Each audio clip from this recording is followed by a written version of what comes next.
저는 오늘 형통의 길, 하나님과의 동행이란 제목으로 여러분과 함께 은혜를 나누고자 합니다. 새해를 시작했지만 삶의 환경이 함께 바뀌는 것은 아닙니다. 달력은 새로워졌어도요. 또 어떻습니까? 여전히 같은 자리, 또 같은 문제 속에서 우리는 현실을 접하게 되죠. 그런 분들도 많고요. 기대 속에서 출발하지만 현실은 또 막 참담하고 답답하고, 마음은 요셉의 감옥처럼 갇혀 있는 느낌을 받는 경우도 있습니다. 이것이 새해를 맞이한 우리의 있는 그대로의 현실인 것입니다. 그런데 오늘 본문은요, 우리에게 이렇게 묻습니다. 새해 무엇이 바뀌었느냐가 아니라 지금 그 자리에서 하나님이 함께 계시느냐라고 묻고 있는 것입니다. 지금 여러분은 하나님과 동행하고 계십니까? 아멘. 본문은 창세기 39장에서 40장으로 이렇게 넘어가는 배경에 있습니다. 여러분, 요셉의 인생은 한마디로요, 계단이 아니라, 계단은 올라가는 것이죠. 성장하는 것이죠. 네, 그것이 아니라 낙하산처럼 떨어지는 인생이었습니다. 형들에게 팔렸죠. 팔려갖고 애굽으로 가게 되고 또 자유인에서 노예로 가잖아요. 그리고 지금은 어떻게 본문에 이르면은 제수의 신분으로 감옥에 있습니다. 그런데 놀라운 한 문장을 반복해서 성경은 우리에게 말씀을 하고 있습니다. 뭐라고요? 여호와께서 요셉과 함께 하심으로 그가 형통한 자가 되었느니라. 네, 그렇게 말씀하십니다. 형통의 이유를 단 한 번도 요셉의 능력이나 재능으로 설명하지 않습니다.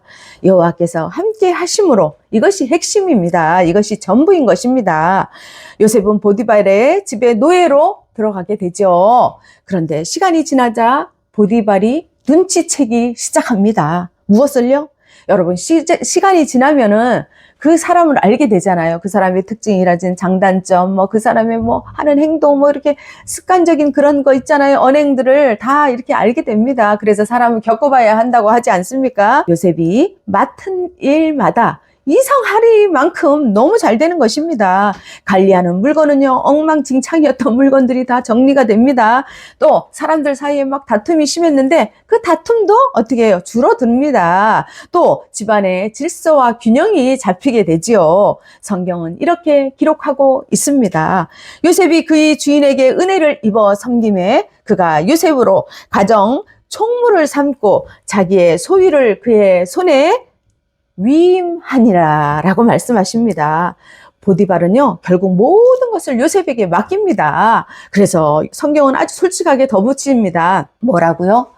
요셉은 용모가 빼어나고 준수하였다 라고 말합니다. 그러나 요셉의 성공은 외모 때문이 아닙니다.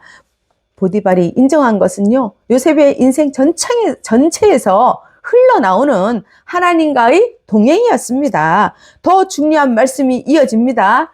여호와께서 요셉으로 말미암아 애굽의 사람의 집에 복을 내리심으로 여호와의 복이 그의 집과 밭에 있는 모든 소유에 미친지라 라고 말씀합니다. 보디발은 참으로 사람을 알아보는 현명한 사람이었던 것 같습니다.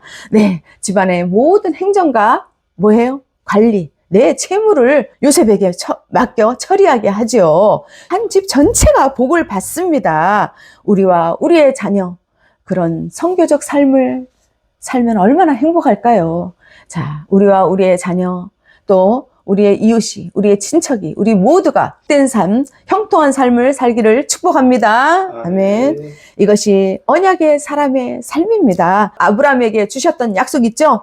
너로 말미암아 복을 얻을 것이다 라는 말씀이 요셉을 통해서 지금 그대로 성취되는 과정이 그려지고 있는 것입니다. 그런데 성공의 순간에 시험이 찾아옵니다. 요셉에게도 시험이 있군요. 보디발의 아내가 요셉을 유혹을 합니다. 그때 요셉의 말은 너무나도 간단 명료하고 분명합니다. 주인님, 집안의 모든 것을 제게 맡아서 제가 하고 있습니다. 이 집에서 저보다 큰 사람은 없습니다. 그렇지만 다만 주님께서 금하신 것은 단 하나, 바로 당신뿐입니다. 바로 당신은 주인님의 아내이기 때문입니다. 제일 중요한 것은 제가 어찌 하나님 앞에서 이렇게 큰 죄를 범하겠습니까? 라고 말을 하죠. 여러분, 요셉이 여기서 강조하는 것이 무엇입니까? 자기가 맡은 자리의 인식, 또한 주인의 신뢰를 배반하지 않는 책임감, 그렇죠? 그리고 무엇보다 이것은 하나님께 죄를 짓는 일이라고 말하고 있습니다. 요셉은 그 이상한 여자, 그 보디발의 아내에게 매일 유혹을 받았지만 성경은 말하고 있습니다. 요셉이 함께 있지 아니하였더라라고 말입니다. 요셉은 환경을 이길 능력보다도 환경을 피할 지혜를 가진 사람입니다. 여러분, 이것이 형통의 비밀입니다. 죄와 타협하지 않는 태도, 그것이 중요한 것입니다. 그것이 요셉이 형통한 길이죠. 결국 요셉은 억울한 누명을 쓰고 감옥에 갇히게 됩니다. 그러나 성경은 다시 말씀하고 있습니다. 무엇이라고요? 여호와께서 요셉과 함께 하시고 그에게 인자를 더하사 간수장에게 은혜를 받게 하시매 라고 말씀하십니다. 참 신기한 것은요, 감옥에서도 똑같은 일이 반복된다는 거죠. 일어나고 있다는 겁니다.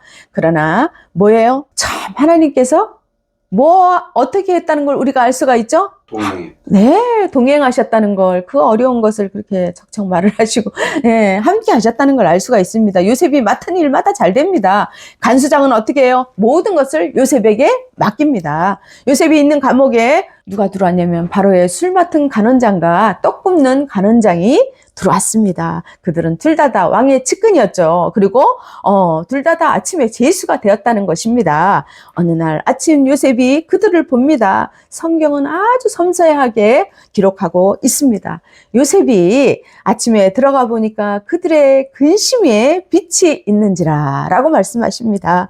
요셉은 자기 인생도 벼랑 끝인데 자기도 그렇잖아요. 지금 제수고 나도 이제 살 길이 보입니까? 거기서 계속 싸워야 될지 어떻게 될지 정말 다른 사람의 얼굴을 바라볼 겨를이 없습니다. 그런데 요셉은 그들에게 묻습니다. 오늘 어찌하여 얼굴에 근심의 빛이 있나이까? 그들이 말을 합니다. 우리가 꿈을 꾸었는데 이를 해석할 사람이 없다. 해석을 해야 되는데 말이야. 구약에서 언급되는 대부분의 꿈은 미래에 성취될 하나님의 특별한 계시입니다. 하나님은 사람의 꿈을 통해서 하나님의 역사 속에서 이루실 하나님의 계시를 미리 알려주거나 또한 보여주는 것입니다. 자, 그때 요셉의 결정적인 고백이 나옵니다. 이 꿈을 해석하는 권한은 하나님께 있습니다. 훌륭합니다. 여기서 요셉은 단 한 번도 제가 해석을 잘합니다. 제가 꿈하면 저죠.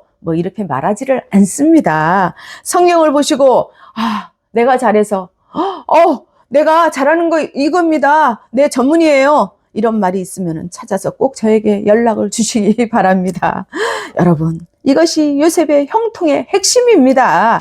항상 사람 앞에서 하나님을 인정하고 높이고 영광을 하나님께 돌리는 것이 바로 요셉이 축복받는 비결이었습니다. 우리는 본문을 통해서 알고 깨닫습니다. 첫째, 형통은 외적 환경이 아닌 하나님 중심의 변화의 그 속에서 비롯된다는 것입니다. 우리는 새해가 되면 늘 이렇게 생각을 합니다. 정말 뭔가를 바꿔야 되는데, 그런데 가만히 보면은 내가 바꾸고 싶은 건 환경이고 형편, 상황이잖아요. 그런데 내 생각은 그대로인 경우가 많습니다. 내 인생은 퍼즐 조각같이 빠진 것 같고 남들은 왜 이렇게 다 퍼펙트, 완벽해 보여. 남의 아이들은 척척대는 것 같은데 우리 아이들은 왜 이렇게 느려. 정말 속상하네. 이렇게 말을 하기도 합니다. 투덜거립니다. 우리 집을 볼 때 평소에 정말 잘 살던 오선도선 잘 살던 집이었는데 누가 이번에 강남 40평으로 이사가요 우리는 라고 한마디만 하면은 그날부터 멀쩡한 자기 집이 왜 이렇게 좁아 보이는지 하루 종일 마음이 편치가 않습니다. 그러고 보면은 우리 인간이라는 존재는요 얼마나 악하고 또 비교하고 연약하고 남의 탓을 잘하는 죄인들인 것입니다. 우리는 행복을 잃어버린 게 아닙니다. 비교하는 순간 스스로 비참하게 느끼고 있는 것입니다. 좋은 점을 보기보다는 굳이 안 좋은 점을 찾아내는데 에너지를 쓰고 있는 것입니다. 그러다 보니 나도 힘들고 가족들도 지치죠. 주위의 사람들도 어떻게 해요? 지쳐버립니다. 그런데 요셉을 보십시오. 요셉은 억울한 누명을 쓰고 감옥에 갇힌 자입니다. 보디발의 아내에게 강간 미수범이라는 말도 안 되는 제목을 뒤집어 쓰고 지금 앞날이 보이지 않는 인생의 밑바닥에 와 있잖아요. 그런데 요셉을 통해서 우리는 형통이 외적 환경이 아니라 하나님 중심으로 시선과 마음이 집중할 때, 바뀌었을 때 비로소 나타난다는 사실을 잘 알 수가 있습니다. 그래서 감옥은 요셉에게 실패의 자리가 아니라 뭐예요? 일하시는 하나님의 무대가 된 것입니다. 요셉의 형통, 감옥에서 이미 진행되고 ing 있었음을 믿으시기를 축복합니다. 아멘. 둘째, 타인을 품는 그 사랑이 하나님의 역사를 만드는 통로가 됩니다. 요즘 사람들 사는 걸 보세요. 각자 자기 틀에 살고 있습니다. 틀에 프레임에 짜서 그 속에서 생활을 합니다. 또 엘리베이터를 타도 또한 지하철을 타도 다들 뭐 해요? 머리를 박고 휴대폰에 집중합니다. 이것이 우리의 일상입니다. 옆에 있는 사람이 아픈지 또 힘든지 관심이 별로 없습니다. 아유, 내 인생도 바쁜데 뭐 남까지 신경 쓸 겨를이 어딨어.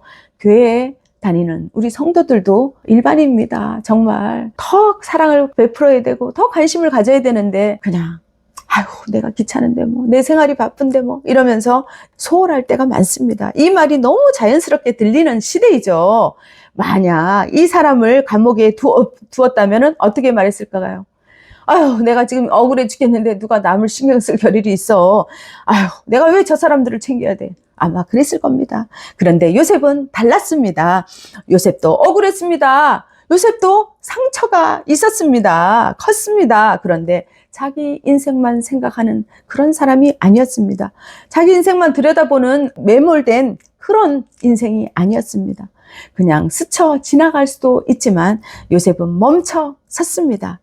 오늘은 얼굴이 왜 그렇게 어둡습니까? 다가가서 물어봅니다. 이 한마디는 요셉의 성품을 보여줍니다. 여러분, 요셉은 감옥에서도 사랑을 멈추지 않는 사람이었습니다. 이 장면은 요셉의 위대함이 능력보다는 인격에 있음을 보여줍니다. 언약의 사람은 자기 문제에만 갇혀 있지 않죠. 그 속에서만 막 맴돌아서 어떻게 할까 고민하고 걱정하고 근심하고 불안하고 초조하고 그 속에 갇혀 있는 사람이 아닙니다. 은혜를 경험한 사람은 고난 중에서도 다른 사람을 바라볼 수 있는 선한 영향력을 끼칠 수 있는 여유를 갖습니다. 여러분, 자기만 아는 이기적인 사람은 고난을 만나면 어떻게 해요? 더 좁아집니다. 매몰되었기 때문에 무엇이요? 시선이, 감정이, 또 생각이 모든 것이 다 그렇습니다. 요셉의 그 사랑의 질문이 하나님의 역사가 시작되는 열쇠임을 믿으시기를 축복합니다. 아멘. 꿈을 듣게 되었고요. 요셉은 꿈을 하나님께로 연결합니다. 이는 훗날 요셉의 인생에서 그의 인생을 움직이게 되는, 그의 인생을 여는 열쇠고리, 연결고리, 축복의 통로가 되는 줄 믿으시기를 축복합니다. 아멘. 하나님과의 동행을 잊지 않는 삶이 가장 분명한 형통입니다. 우리는 종종 신앙생활을 하면서도요, 현실의 무게에 숨이 막히는 순간을 경험합니다. 주일 예배는 드렸지만 월요일 아침 출근길은 여전히 숨이 막히고요. 기도를 그렇게 열심히 했는데도 현실은 그대로 답답합니다. SNS를 열어보면요. 누군가 기도 응답을 받았습니다 라는 글을 올리고요. 누군가는 사업이 잘 됩니다. 감사의 글을 올립니다. 그것을 보는 순간 마음 한켠이 괜히 조바심이 납니다. 뭐야, 이 사람들 잘 나가는 거야? 잘 된 거야? 요동칩니다. 나는 하나님을 안 믿어서 이럴까? 믿음이 적어서 그럴까? 하나님 저에게 왜 이렇게 좀 길을 열어주세요? 아우 정말 답답합니다. 내가 뭘 잘못했나? 이런 생각도 같지요. 하나님은 무엇에 관심이 있습니까? 지금 그 자리에서 자, 너가 나를 기억하고 있느냐? 나를 인정하고 있느냐? 하나님은 그것이 중요한 것입니다. 요셉이 바로 그런 사람이었다는 거죠. 형제들에게 잊혀졌죠. 사람들에게 점점 잊혀졌죠. 잊혀진 존재가 되었어요. 그런데 억울한 누명을 쓰고 감옥에 갇혔죠. 그럴 때조차도 요셉은 하나님과의 동행을 잊지 않았다는 것이요. 감옥은 끝이 아니라 하나님의 뜻이 다음 단계로 전개되는 바로 상황이었던 것입니다. 현장이었던 것입니다. 하나님이 도와주십니다. 일어나서 빛을 발하게 하십니다. 반드시 승리하게 하시는 것입니다. 여러분, 형통은 상황이 좋아졌을 때 주어지는 대가나 상이 아닙니다. 하나님과 함께 어떻게 해요? 걷고 있다는 바로 그것이 분명한 증거가 되는 것입니다. 여러분, 하나님과의 동행하는 것이 형통임을 믿으시기를 축복합니다. 아멘. 넷째, 요셉은 은사를 자기의 영광이 아닌 하나님의 중심으로 사용을 했습니다. 창세기 40장 8절을 보면요, 요셉의 신앙의 정수를 나타냅니다. 해석은 하나님께 있습니다. 요셉에게 꿈 해석은요, 출세의 도구나 어떠한 자기를 드러낼 절호의 기회, 찬스라고 생각하지 않았습니다. 그러나 요셉은 그런 기회가 됐는데도 불구하고 단호하게 말합니다. 이건 내 능력이 아닙니다. 요셉은 언약의 주체가 누구요? 하나님을 분명히 했고 사람들한테 나타냅니다. 우리가 그것을 어떻게 해요? 알고 깨닫고 말하지 않으면 소용이 없습니다. 시인을 해야 됩니다. 하나님을요. 요셉은 은혜를 붙잡고 자기 자리를 지킨 사람입니다. 솔직히 말하면요. 또 우리 손에 쥐어진 물질이나 건강, 또 은사나 사업장 등 이것은 우리에게 무대에 조명을 받으라고 주신 것이 아닙니다. 나 좀 봐라. 내가 얼마나 잘났어. 자, 한번 나 좀 봐주세요. 라고 박수를 받으라고, 박수를 마음껏 받으라고 주신 것이 아니라는 것이죠. 하나님은 늘 한 가지만 보십니다. 너의 이름이냐? 하나님의 이름이냐? 나 하나님을 경외하느냐? 높이냐? 이것을 보시는 것입니다. 우리는 자신을 높이려고 안간 힘을 씁니다. 무익한 종들인 것이죠. 요셉에게는 분명한 눈에 띄는 은사가 있었잖아요. 꿈을 해석하는 특별한 은사. 요즘 말로 하면은 꿈짱이죠. 네. 와, 이 사람이 뭐야 도대체. 야, 이 사람 뭐가 있는 것 같다. 다 이렇게 말을 할 겁니다. 소문난 실력이죠. 그런데 요셉은 단 한 번도 달란트를요, 자기의 포트폴리오 설명하지 않아도 나를 보여주는 증거로 사용하지 않았습니다. 쓰지 않았습니다. 사실 제가 이쪽으로 좀 합니다. 생긴 것도 좀 얼등하잖아요. 제가 요즘의 사람들은 외모나 팩트, 스펙이나, 그죠? 또한 프로필 이런 중요한 것들을, 그래서 그런 것들을 쌓고 열심히 공부하고 노력을 합니다. 왜요? 사람들에게 다 보이기 위해서. 그렇게 할 법도 한데 말이죠. 요셉은 감옥에서도 나중 애굽 왕 앞에서도 요셉은 항상 일관되게 분명한 선을 걷습니다. 요셉은 은사를 붙잡고 자기를 높이지 않았고요. 언약을 붙잡고 하나님을 높였습니다. 네, 이것이 요셉의 형통함의 비결입니다. 여러분, 상황에 낙심하지 않는 믿음은 형편을 보지 않고요, 함께 하시는 하나님을 바라보는 믿음인 것입니다. 우리가 힘들고 흔들리는 이유가 무엇입니까? 바로 세상을 바라보고, 나를 바라보고, 주위 사람들을 바라보고, 환경을 바라보고, 여건을 바라보기 때문입니다. 여러분, 마태복음 14장 30절을 보면요, 베드로가 믿음을 갖고 예수님을 바라보고 물 위를 걷습니다. 물 위를요. 예, 믿음이 대단하죠. 그러다가 바람이 부니까 바람을 보고 어떻게 하십니까? 물에 빠지죠. 네, 왜 그렇습니까? 믿음의 시험과 두려움, 현실의 어려움을 보는 거죠. 믿음을 향해 나아갈 때 맞닥뜨리는 그 불안과 의심, 주의를 바라보잖아요. 언약의 중심에는 예수 그리스도이신 것입니다. 요셉이 누렸던 형통의 길, 하나님과의 동행은 바로 하나님이 함께 하시는 삶임을 믿으시기를 축복합니다. 아멘. 2026년 새해에 사랑하는 저와 여러분의 자녀들이 요셉과 같이 어디를 가든지, 무엇을 하든지, 누구와 함께 있든지 형통한 삶, 바로 하나님이 함께하는 삶을 누리시기를 축복합니다. 아멘. 아멘. 기도하시겠습니다. 하나님 아버지, 말씀을 통해 형통이 환경이 아니라 주님과의 동행에 있음을 깨닫게 하시니 감사합니다. 요셉과 함께 하셨던 하나님께서 2026년 새해에도 우리와 동행하여 주옵소서.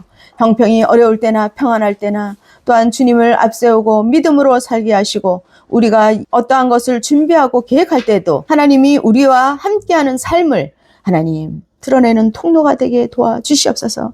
하나님만을 전적으로 의지하여서 형통한 삶을 누리도록 인도해 주시옵소서. 살아계신 예수 그리스도의 이름으로 기도합니다. 아멘.